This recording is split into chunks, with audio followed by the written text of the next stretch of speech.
They said I taught them nothing. The old man's voice trembled as he stared at the flames eating away his final letter. So I'll teach them when I'm gone, by the time the ashes settled. His will was already sealed, and inside, the children who had once scorned him would find only two things: a box of ancient, leather-bound books on morality, and a handwritten note that began, Astrascono, that I am dead. You may finally learn to live. Asterisk, the story began long before that night of smoke and bitterness. In a crumbling house at the edge of Ashbrook Village, Elias Merton had once been a respected philosophy professor, adored by his students for the clarity with which he spoke about the grey spaces between good and evil. But retirement had turned admiration. Un taux distance increase. His own children, hardened by ambition and the ceaseless pulse of the modern world, came to see him as an artifact of the past. His eldest, Robert, ran a corporation that sold empathy analytics to governments. His daughter, Clara, a best-selling self-help author, built a fortune on repackaging moral platitudes into bite-sized affirmations. And a young guest, Vincent the Overstein Jobs, resentful of his father's quiet disapproval, Elias's lectures had once filled auditoriums. Now his living room echoed with silence. "Father," Clara said one evening, her tone carrying the brittle edge of impatience, "you can't expect us to live by your old codes anymore. The world's changed. The world always changes." Elias replied, his eyes not leaving the teacup in his hand. "It's people who forget that truth doesn't." Robert laughed, shaking his head. "Truth? There's no single truth, Father. There's market truth, political truth, digital truth. Everything bends." Elias looked up then, meeting his son's smirk with a sadness that had grown to deep for anger. "Then perhaps it's you who have bent.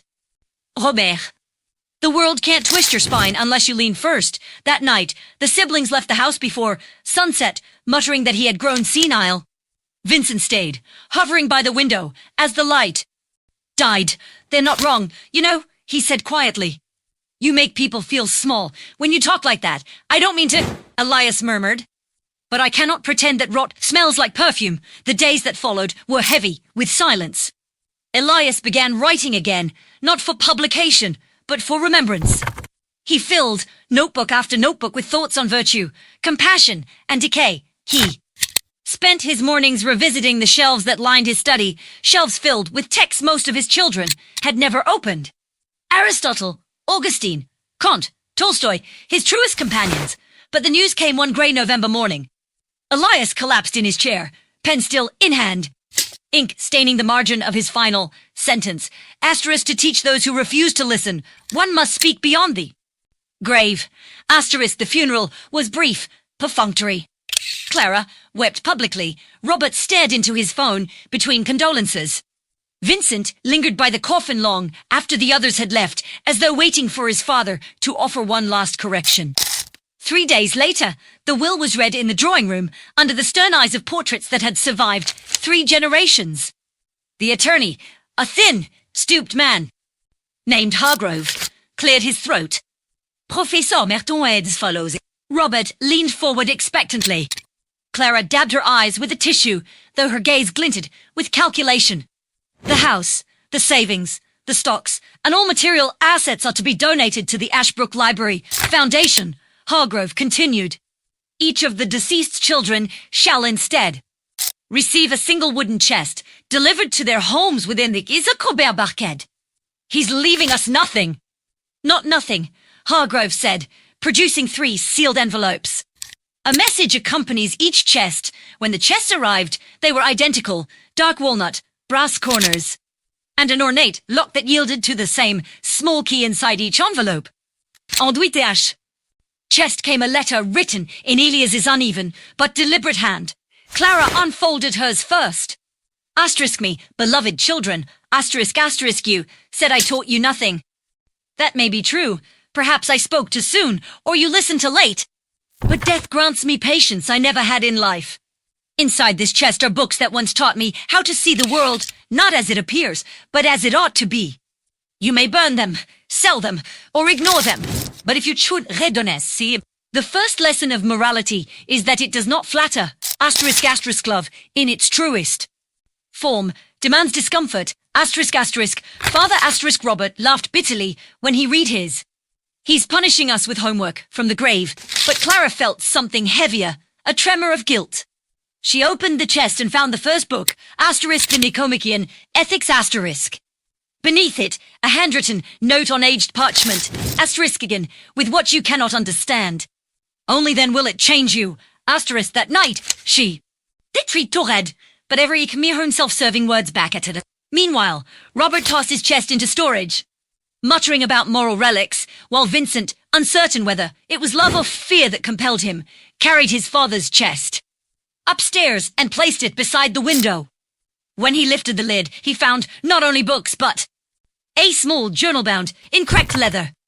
On the first page Elias had written, "To Vincent the one who almost understood," and there scrawled across the next line was something that made Vincent's breath catch a single phrase written in hurried ink. "They will come to you, my son, when the shadows of their own lies grow too heavy to carry." Vincent closed the book and stared into the night. The house was too quiet. Somewhere deep inside he felt the uneasy stir of inheritance, not of money, but of purpose. For the first time he wondered whether his father's final lesson had only just begun. The first to break was Clara. It happened 3 weeks after the funeral, during a live interview in New York. The lights were hot, the host was all smiles, and Clara, radiant as ever, was promoting her latest book, Boundless Joy, The Art of Becoming Your Own Truth. She had rehearsed every line, every sparkle in her voice. The audience adored her, but when the host asked her, "Do you believe happiness comes from within, or do we build it?" Through others, something in her chest cracked open for a long second. She froze. The question should have been easy. She'd answered it hundreds of times, yet all she could think of was her father's letter, the line that haunted her sleepless nights. "Love in its truest form demands discomfort." She forced a smile, but her throat tightened. "I think," she began, "that happiness is its..." Her voice faltered. Camera zoomed in the studio, fell silent. "I think it's a lie we sell ourselves," she whispered, eyes unfocused. "A beautiful, marketable lie." The host blinked, confused eye. "I'm sorry, could you elaborate?" Clara looked straight into the nearest camera, her voice suddenly sharp and trembling. "We build brands out of pain. We repackage emptiness and call it healing. I've done it my whole life. My father warned me, I just didn't listen." The producers signaled to cut to commercial, but not before. Millions watched her fall apart under the weight of a truth she couldn't sell. After the broadcast, her publisher called her a liability. Her followers debated whether she'd had a mental break or a spiritual awakening. She ignored them all, sitting on her hotel floor, surrounded by her father's books, pages splayed open like wounds. In the margins of the Republic, she noticed a line Elias had underlined years ago. "The worst form of injustice is pretended justice," and beside it, in his delicate handwriting, "that includes pretending to heal others when you refuse to heal yourself." Clara cried until her tears blurred the ink. Meanwhile, Robert's descent was colder, slower, the kind of unraveling that hides beneath spreadsheets and shareholder meetings. He was in Singapore when the first scandal hit and exposed, revealing that his company's empathy analytics software had been used to manipulate voters during an election. The board panicked, the media swarmed, and Robert, ever the pragmatist, prepared his denials. But when he read the leaked report's algorithms trained to profile fear, anger, loneliness, something inside him twisted. He poured himself a drink, opened his father's letter again, and read the words that had once made him laugh. "The world can't twist your spine unless you lean first." For the first time, he saw what Elias had meant. His spine had bent so subtly over the years, one compromise after another, until he could no longer remember what standing upright felt like. In the weeks that followed, Robert stopped attending meetings. He stayed in his office at night, reading from the chest he'd once dismissed. Hobbes, Nietzsche, Confucius. Their voices collided in his mind like ghosts arguing in the dark. He found notes from his father tucked between chapters, sometimes just a single word in the margin. Pride, delusion, repent. He began drafting something new, a document titled The Ethics of Data Dominion. He didn't know whether it was an apology, a confession, or a suicide note in the language of code. And all the while, Vincent waited. He'd heard about Clara's breakdown and Robert's scandal, but he didn't reach out. He spent his evenings alone in his father's study, surrounded by the scent of dust and candle wax, reading through Elias's journal.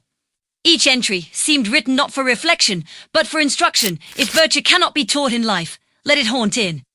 Death a man learns best when his world collapses. My children have built temples of glass around their egos, perhaps only fire will let the light in the words unsettled him. They felt too precise too. Prophetic then one night, as Vincent flipped through the journal, he noticed something strange, a pattern. Certain letters were marked. Faintly, with dots of ink almost imperceptible, he followed them down the pages, stringing them together like a code. It formed a single line. Seek the ledger. Beneath the study floor his pulse. Quicken. He moved the old rug aside and found a loose board. Beneath it was a tin box sealed with wax. Inside lay an ancient, weathered ledger filled with names, dates, and brief notes. Lecture 1987, betrayed by trustee. Donation denied 1993. Clara, age 12, lied to protect Vincent. Robert, age 19, sold truth for approval. And near the end, one final entry dated just months before Elias's death. Asterisk legacy secured. The lesson begins. Asterisk Vincent sat back, the ledger trembling in his hands. He understood then, this wasn't just inheritance. It was orchestration. His father had written their downfall, word by word, book by book. And now it was unfolding exactly as planned. Outside, the wind scraped against the windows like fingernails. Vincent whispered into the dark. What did you do, father? But somewhere in that old house filled with ghosts and philosophy, it felt as though Elias Merton was still teaching, not from a podium, not from a page, but from beyond the grave. With a lesson too heavy for the living to bear, Vincent didn't sleep that night. The ledger lay open on the desk before him, illuminated by the dim glow of a dying lamp. Each line bled meaning, cryptic, deliberate, as though his father had carved them, not in ink, but in judgment. The last few pages were different, neater handwriting, more recent, almost feverishly focused. Asterisk, when the mind fails, morality must be remembered through consequence. Asterisk, asterisk. AWOL can be more than inheritance, it can be curriculum. Asterisk, asterisk, to teach the blind. One must darken the room. Asterisk, Vincent's throat tightened. The thought was unbearable, that his father had known what would happen. That he had wanted it to happen. At dawn, he went to the study window and watched the grey fog curling over the field. For a moment, he imagined Elias sitting in that very chair, pen scratching quietly, already building this labyrinth of lessons and punishments. E whisperetto. Himself, you didn't die a teacher. Father, you died a puppeteer, but the house offered no reply.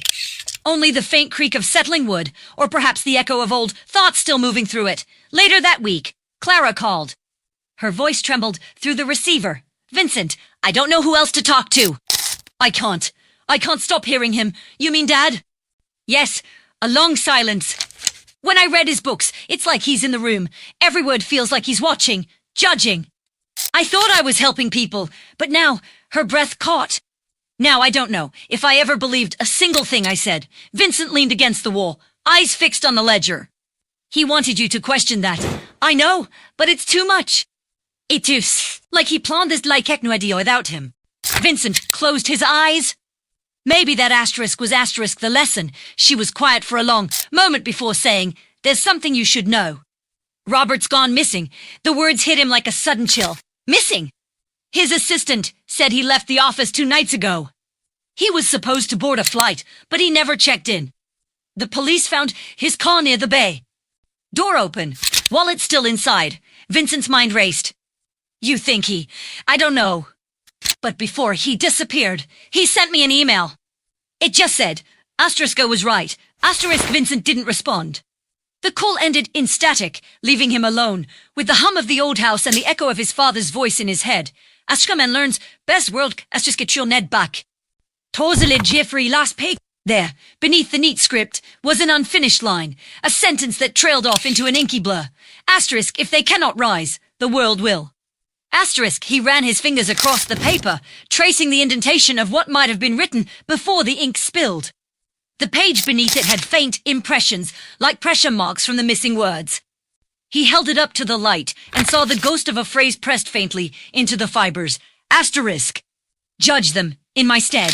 Asterisk, something clattered upstairs, a dull thud, like a book falling from a shelf. Vincent froze. He climbed the staircase, every creak beneath his foot magnified in the silence. The hallway was lined with portraits. Elias as a young professor, Elias with the children, Elias alone in the study. The air was heavy with the scent of old varnish and dust. In the far corner, a door stood slightly ajar. The attic. Vincent hadn't been up there since he was a boy. He pushed it open slowly, the hinges groaning like a warning. Inside, the room was filled with trunks and boxes, the detritus of a long life. But near the window stood something new, a small table, set with 3 envelopes, each bearing a name written in his father's hand. Clara, Robert, Vincent, beneath them. A note, asterisk to be opened when the first light fails. Asterisk Vincent stared at it, heart pounding. He picked up his envelope, but before he could open it, his phone buzzed. It was Clara again. This time her voice was frantic. Vincent, listen. There's a journalist digging into Dad's finances. He says there were secret donations, millions, funneled into something called the asterisk Alethea Trust asterisk. Do you know anything about that? He looked down at the envelope, the name asterisk Vincent asterisk trembling slightly in his hand. No, he said slowly, though the ledger flashed in his mind, the hidden notes, the cryptic. References to curriculum, consequence, legacy, whoever this journalist is, Clara continued. He says the trust isn't just a charity. It's... I don't know. Vincent, it sounds like a movement. He said Dad's been funding lectures, schools, even programs overseas, all focused on moral reconstruction. What does that even mean? Vincent's pulse quickened. Where is he? The journalist, he's flying to London, said he's meeting someone from the trust tomorrow. I can send you his name, but before she could finish, the call cut to static. Vincent's reflection stared back at him in the attic window. Pale, wide-eyed, ghostly. Behind him, the envelopes waited. He tore his open. Inside was a single sheet of paper. Asterisk you, Vincent, are the key. You are the only one who still listens. When the others break, gather them. A teacher without students is only a whisper, but a whisper can still become thunder. Asterisk at the bottom. Another line, darker, ink smeared from the force of the pen. Asterisk if they will not learn morality. They will inherit judgment. Asterisk Vincent folded the letter with trembling hands. Outside, the fog was thickening. Souther's legis for this Alethea trust to live moving. And that moment, Childers Tudelia Mertoanti simply re-weaponized it. Vincent left the house before dawn, the letter clutched in his coat pocket like a live ember. The road was slick with mist, the horizon bruised with the faint orange of morning. As he drove, the image of those 3 envelopes wouldn't leave him, his father's handwriting, sharp and deliberate, as if even in death he'd been grading their souls. Clara S. voice still echoed in his mind. Asterisk it S, not just a charity, it's a movement. Asterisk Alethea. The Greek word for asterisk truth. Asterisk his father had chosen it for a reason. He always chose his words with surgical precision. But Vincent couldn't reconcile the man he knew, the quiet philosopher who spent evenings reciting Kant over tea, with the architect of something shadowy and global. He arrived at the train station just as the morning crowd began to swell. The journalist's name, forwarded by Clara before the call cut out, was still on his phone screen. Asterisk Evan Holley, the London Sentinel. Asterisk there was a number beneath it. Vincent hesitated before dialing. The call connected after 3 rings. Holley said a tired voice on the other end. My name's Vincent Merton. You've been Lufapenis. Professor Elias Merton. Yes, Premier Ave. I wasn't expecting family to reach out. I need to know what you've found. I think Vincent hesitated. I think something's happening that none of us understand. There was a pause. Meet me in person. Heathrow, arrivals terminal. Non tomorrow. If what I suspect is true, you'll want to see the files yourself. Before Vincent could ask more, the line went dead. He booked the ticket immediately. But as he turned off his phone, a faint unease crawled up his spine. It wasn't he just that Holley had sounded nervous, it was that he sounded asterisk afraid. Asterisk that night, back in the house, Vincent packed lightly, a few clothes. His father's ledger and the letter from the attic. As he moved through the study for the last time, his gaze fell on the books that had once defined Elias S. world. Asterisk the ethics asterisk, asterisk critique of pure reason asterisk, asterisk meditations on first philosophy. Asterisk they loomed, like tombstones now, each a monument to some part of the old man's mind. He paused before asterisk the Republic asterisk. The spine was cracked, the margins thick with notes. One passage was marked with an asterisk and a line in his father's handwriting. Asterisk philosophers must become kings. Or kings must become philosophers. Asterisk beneath it, another note. Asterisk when reason cannot lead, authority must teach. Asterisk Vincent shivered. His father hadn't been trying to asterisk teach asterisk morality. He had been trying to asterisk enforce asterisk it. London was grey and wet when he arrived.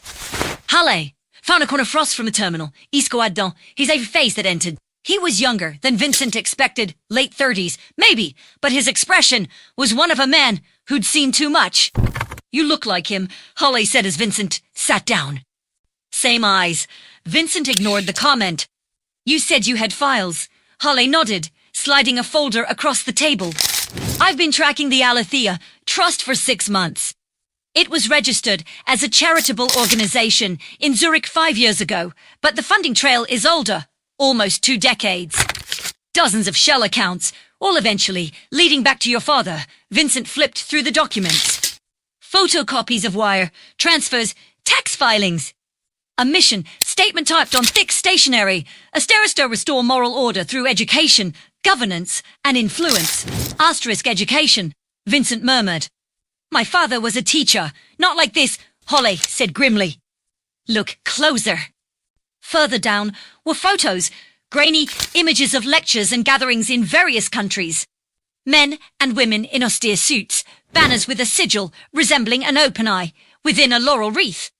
The caption beneath Wimage read, Alethea Symposium Jakaniva Chapskawers forward. They call themselves philosophers, but they operate like a doctrine. Private schools, think tanks, even advisory boards inside political parties. Their members quote your father like scripture. They believe he foresaw the decay of modern ethics, that they re the chosen, stewards to rebuild it. Vincent's stomach turned. That's madness. Maybe, but it's growing. They've spread into 20 countries. There are reports of Halle hesitated. Re-education programs.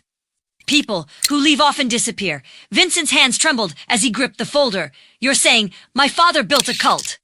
Halle shook his head slowly. Not a cult. A name, but before she could finish, the call cut to static. Vincent's reflection stared back at him in the attic window. Pale, wide-eyed, ghostly. Behind him, the envelopes waited. He tore his open. Inside was a single sheet of paper. Asterisk you, Vincent, are the key. You are the only one who still listens. When the others break, gather them. A teacher without students is only a whisper, but a whisper can still become thunder. Asterisk at the bottom, another line. Darker, ink smeared from the force of the pen. Asterisk if they will not learn. Morality, they will inherit judgment. Asterisk Vincent folded the letter with trembling hands. Outside. The fog was thickening. Somewhere in the word his father's Alethea toast was aliving. And in that moment, he understood the truth that chilled him to the bone. Elias Merton hadn't simply written morality. He had weaponized it. Vincent left the house before dawn, the letter clutched in his coat pocket like a live ember. The road was slick with mist, the horizon bruised with the faint orange of morning. As he drove, the image of those 3 envelopes wouldn't leave him, his father's handwriting. Sharp and deliberate, as if even in death he'd been grading their souls. Clara's voice still echoed in his mind. Asterisk, it's not just a charity. It's a movement. Asterisk Alethea. The Greek word for asterisk truth, asterisk his father, had chosen it for a reason. He always chose his words with surgical precision. But Vincent couldn't reconcile the man he knew. The quiet philosopher who spent evenings reciting Conover tea with the architect of something shadowy and global. He arrived at the train station just as the morning crowd began to swell. The journalist's name, forwarded by Clara before the call cut out, was still on his phone. Screen. Asterisk Evan Halle. The London Sentinel asterisk. There was a number beneath it. Vincent hesitated before dialing. The call connected after 3 rings. Halle, said a tired voice on the other end. My name's Vincent Merton. You've been Louis Sharpley. Professor Elias Merton. Yes, Premier Ave. I wasn't expecting family to reach out. I need to know. What you found. I think Vincent hesitated. I think something's happening that none of us understand. There was a pause. Meet me in person. Heathrow, arrivals terminal. Non, tomorrow? If what I suspect is true, you'll want to see the files yourself. Before Vincent could ask more, the line went dead. He booked the ticket immediately. But as he turned off his phone, a faint unease crawled up his spine. It wasn't just that Holly had sounded nervous, it was that he'd sounded *afraid* that night, back in the house. *Alethea, Symposium, Geneva chapter, *Holly leaned forward. They call themselves philosophers, but they operate like a doctrine. Private schools, think tanks, even advisory boards inside political parties. Their members quote your father like scripture. They believe he foresaw the decay of modern ethics, that they're the chosen stewards to rebuild it. Vincent's stomach turned. 14? Madness, maybe, but it's growing. They've spread into 20 countries. There are reports of Holly hesitated. Re-education programs. People who leave often disappear. Vincent's hands trembled as he gripped the folder. You're saying my father built a cult? Holly shook his head slowly. Not a cult. A philosophy with teeth. Before Vincent could respond, Hale's phone buzzed. He glanced at it, and all the color drained from his face. What is it? Vincent asked. Holly stood abruptly, scanning the cafe windows. We need to go. What's wrong? But Holly was already moving, stuffing the folder back into Vincent's hands. They found me. Who? Then a black sedan pulled up to the curb outside. Two men in grey suits stepped out, expressionless, scanning the cafe with military precision. Holly cursed under his breath. Listen to me. Inside that folder, there's an address, Berlin, safe house. A woman named Dr. Mikhailova runs it. She used to work for Alethea before she escaped.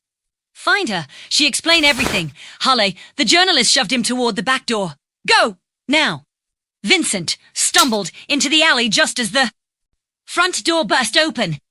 He heard shouting, glass breaking, the dull thud of bodies. He ran until the streetlights blurred into ribbons of light, clutching the folder like a lifeline. When he finally stopped, breathless beneath a bridge, the night was silent again.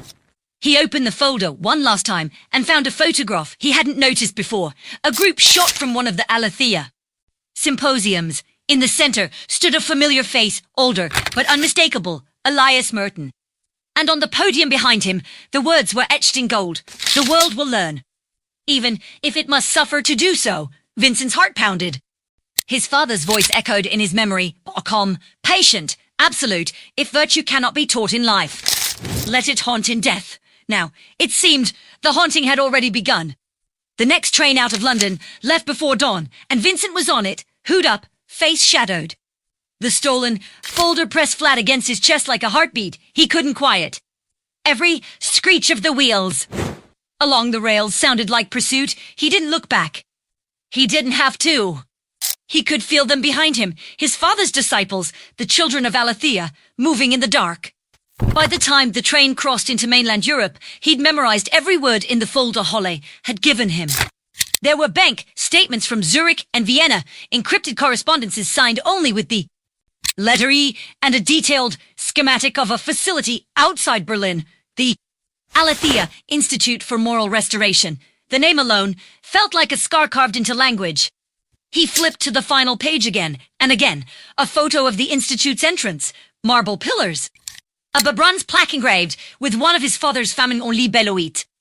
Someone had added a new motto in smaller letters, and the uncorrected life. Not worth allowing. Vincent's stomach turned. When the train hissed into Berlin Central Station, he slipped into the crowd, blending among travelers and business commuters. The city was damp and grey, its streets washed with the colour of old photographs. He found the address Halle had mentioned, scrawled in the margins of one. R.E. Party, Tiergartenstrasse 9, basement level, ring twice, then once. It was nearly dusk by the time he reached it, a narrow side street lined with forgotten buildings. The number 9 was half erased from its doorway. He descended into a dim stairwell that smelled of rust and old books. A small peephole in the metal door slid open. Who sent you? A woman's voice asked in German. Evanal Vincent sighed. his breath visible in the cold air. He told me to find Dr. Mikhailova. The peephole snapped shut, locks turned. The door creaked open. The woman who appeared was tall, thin, and severe-looking, with iron-grey hair tied tightly back. Her accent carried traces of Moscow. "You should not be here," she said. "Halle was a fool to contact you. He's dead." Her expression didn't change, but her eyes flicked toward the hallway behind her. Tentach. Moving faster than I feared, she ushered him inside. The basement was lined with filing cabinets, scattered computers, and walls papered with newspaper clippings, photographs of Elias Merton at lectures, diagrams of institutions across Europe, maps connected with red thread. Vincent's eyes widened. "You've been tracking them too. I was part of it," she said flatly. "Until I saw what we had built." She gestured toward one of the boards, where a photograph of his father was pinned beside several others. "Your father was not the only founder, but he was the philosopher, the moral architect. He gave us the doctrine, the justification. We believed we were saving the world from moral collapse." She turned to face him fully. "We were wrong." Vincent took a step closer. "What do they want now?" Dr. Mikhailova sighed. "Control. Not through force, through conscience. They infiltrate education, law, politics. They teach that morality must be governed, not chosen. Their latest initiative, the Institute near Potsdam, trains what they call ethical custodians, young men and women raised to think they alone have the right to decide who is virtuous enough to lead. Vincent felt his pulse in his throat. "My father created that." She hesitated, then walked to a locked cabinet. "You need to see something." Inside were dozens of files stamped with the Aletheia seal. She pulled one out and slid it across the table. "Read the name." He did. And for a moment, he forgot how to breathe. Clara Merton. The file contained transcripts, correspondence, photos, all dated from before. Elias's death, notes in his father's handwriting, filled the margins. Promising influence capable of persuasion, weak moral anchor, must be reforged. Vincent's voice cracked he. He was recruiting his own daughter, Dr. Mikhailova, nodded grimly. She was one of the first public figures to adopt Aletheia. Principles in her books. Your father saw in her the ability to spread the message softly, beautifully, without people realizing what they were swallowing. Vincent's hands trembled, and Robert, she retrieved another file, funding the financial pillar. His company's algorithms helped identify the most morally susceptible minds online. He may have thought he was building analytics for marketing, but he was building the network's engine. He sank into a chair. "All of us, we're all pieces of it." "Yes," she said quietly. "You, however, were the variable." He could not predict the conscience that resisted the letter. "You received." He was right. "You are the key. He left you behind to complete what he could not." Vincent shook his head violently. "I'll destroy it." Every trace. Dr. Mikhailova's gaze hardened. "You don't understand. Destroying it will not end it. The ideas live in the minds of thousands. What you must do is turn it. Change its message before it consumes everything." How she looked at him with a sadness that felt older than the walls around them. By becoming him, Vincent recoiled. "No, I'm nothing like him." But even as he said it, the truth coiled within him like a shadow. He could hear his father's voice again, low and steady too. "Defeat a doctrine. You must speak its language better than its prophet." The doctor walked to the far wall and pulled down a map. "They are holding a symposium next week in Geneva. All the major chapters will be there. The new leadership, the financiers, the educators. If you speak there, if they believe you carry your father's final message, you could redirect the movement." Vincent stared at the map then. At his father's face staring back from one of the pinned photos. "You're asking me to become his ghost?" "I'm telling you that off. The question is whether you will haunt them with his curse or with his redemption." The room fell silent. Somewhere above, footsteps echoed in the street. Dr. Mikhailova's expression changed suddenly. Her eyes flicking toward the stairwell. "They've found us before." Vincent could speak. The lights went out. A single beam from a flashlight sliced through the darkness. Then another, voices calm and methodical, speaking in German. Mikhailova grabbed Vincent's arm and whispered, fiercely, "Go back door. Through the archives, don't stop." "What about you? I will slow them down." He hesitated, but her voice left no room for argument. "Run, Vincent." He turned and bolted through the narrow corridor. Behind him, he heard shouts, a crash, then the sharp crack of gunfire. By the time he reached the alley, the building behind him was burning. He didn't look back, he ran until the flames disappeared behind the city skyline. Until all that was left was the sound of his father's words echoing through the wind. If they cannot rise the world, we'll judge them in my stead. And for the first time, Vincent realized judgment had already begun, and he was no longer sure on which side of it he stood. Vincent didn't know how long he'd been running, hours blurred into the sound of his breath and the city's dying heartbeat. He stopped only when the streets grew empty and the air thickened with the smell of rain and smoke behind him. The faint orange glow of fire still stained the Berlin skyline. Mikhailova's safe house erased in a single night. He leaned against a wall, chest heaving, clutching the folder to his ribs. Every time he closed his eyes, he saw her face, calm even in the moment she turned toward the gunfire. She had known she wouldn't survive, and somehow he understood that she had chosen it because she believed in him. That terrified him more than anything else. He sank down to the curb, pulling out the last page of the file she'd given him, scrawled at the bas grande lumière à chauter au Génie. 14th floor, 3 days, the symposium. He could feel the weight of it pressing down on him already. The same feeling he used to get before one of his father's lectures, sitting in the front row, trying to understand every word, but always sensing that something vast was hidden beneath them. Now he was walking into one of those hidden places himself. He didn't sleep. He couldn't by morning. He'd made his way to a small hotel on the outskirts of the city, paying cash for a single night under a false name. He kept the curtains drawn and spread the contents of the folder across the bed. Photos, documents, encryption keys. At the center of it all was the symposium invitation, gold lettering. Embossed seal, the open eye of Alethea, glinting like it was watching him. Annual convocation of Étiquelle Custode Jeune Va Grand Lumière. Beneath the emblem was a quote from Elias Merton himself. Moral decay is not a disease of the wicked, but the indifference of the righteous. Vincent laughed a sound too sharp to be sane. His father's words were everywhere. They'd become scripture. He spent things barely speaking. He found a dark suit in a thrift store, bought a cheap haircut, and practiced his father's tone in the mirror. That measured steady cadence that made even judgment sound like kindness. Every time he tried to mimic it, he felt sick.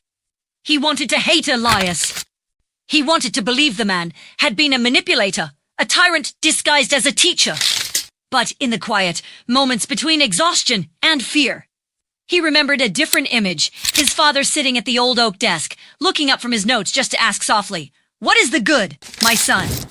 That question had followed him his whole life, and now it was leading him straight into his father's shadow. Geneva. The city glowed with a kind of sterile beauty. Glass towers reflected in the lake. The world's institutions gathered like polished stones around still water.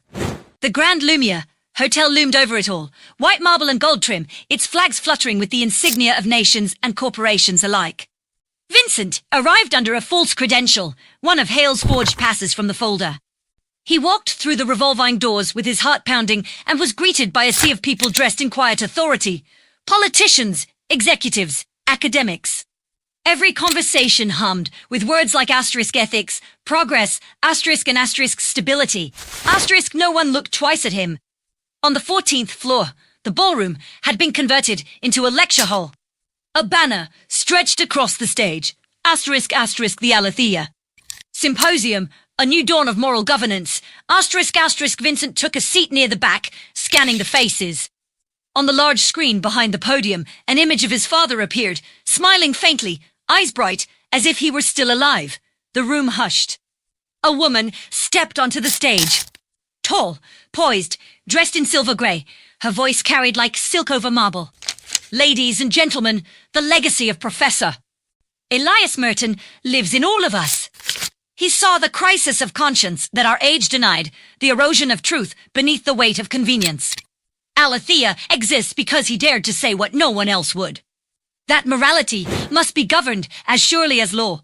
Applause, controlled, rehearsed. Vincent's fingers dug into the armrest. The woman continued. Our next speaker is a special guest, a name most of you will recognize.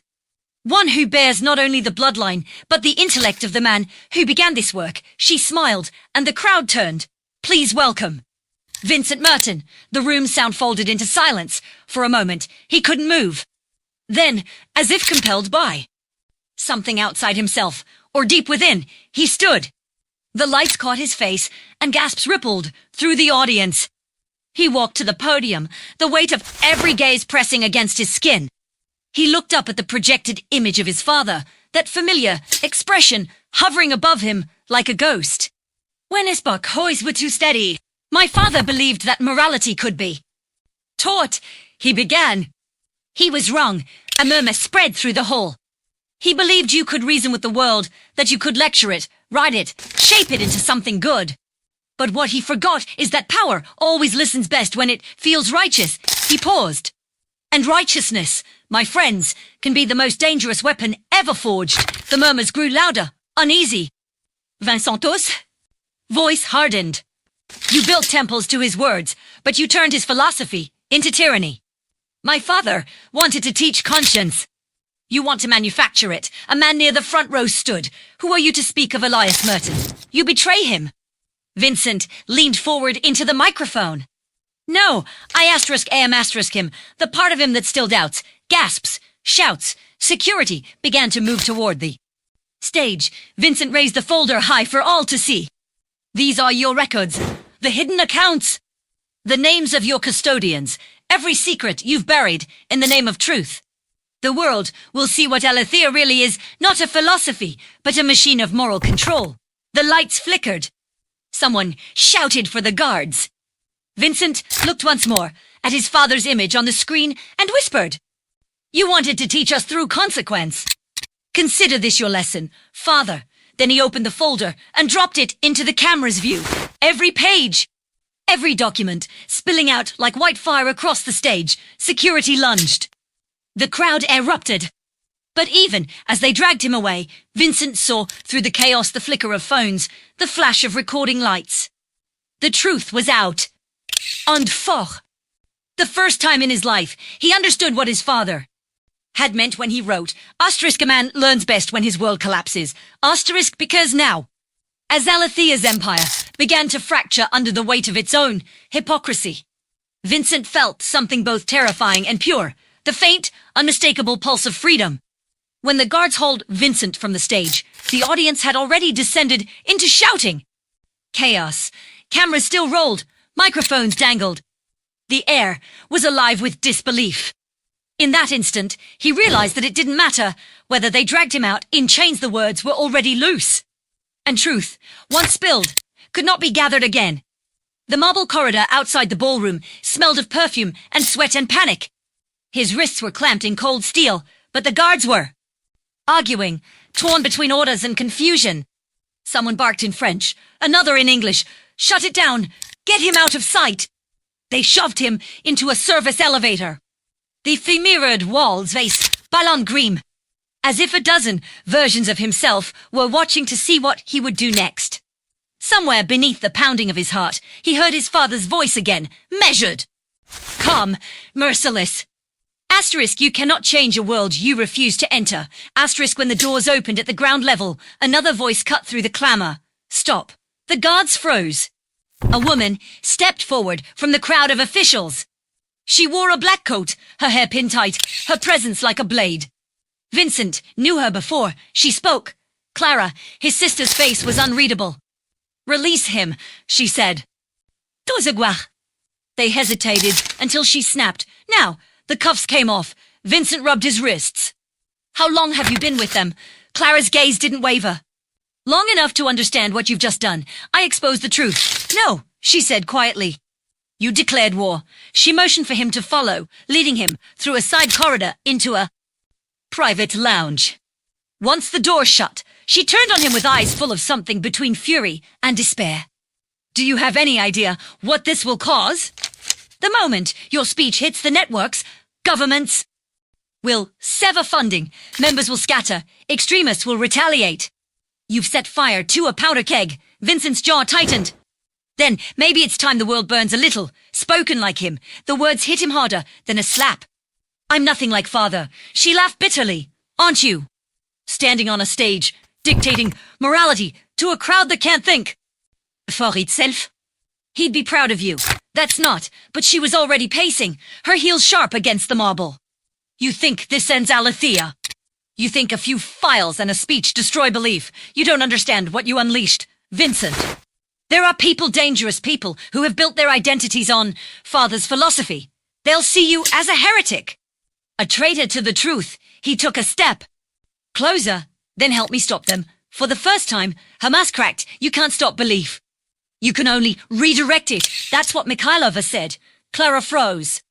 Mikhailova is dead. I know. He swallowed. She died helping me. She believed I could turn it. That I could speak their language better than he did. Clara's voice softened. The edge of grief seeping through. You can't outspeak a guy. Televinu as needy so in all of us. He shook his head. Dal, I usually look time for the long, intense. There's something you need to see. From her coat, she pulled a small, leather-bound book the same, make as the journals their father had kept. She handed it to him. Left this for me after he died. I never read it until after the symposium invitations went out. Vincent opened it. The pages were filled with dense, slanted writing. Not notes this time, but reflections raw, confessional, human. He flipped to the final page, where the ink trembled as if written by a shaking hand. Asterisk, if they take my words as scripture, then I have failed. If they use my lessons to rule, then I have sinned. But if one of them just one sees that morality is not command, but choice, then perhaps even damnation can teach. Asterisk beneath it, another line. Asterisk to my children, you are my proof that truth must suffer before it is understood. Asterisk Vincent closed the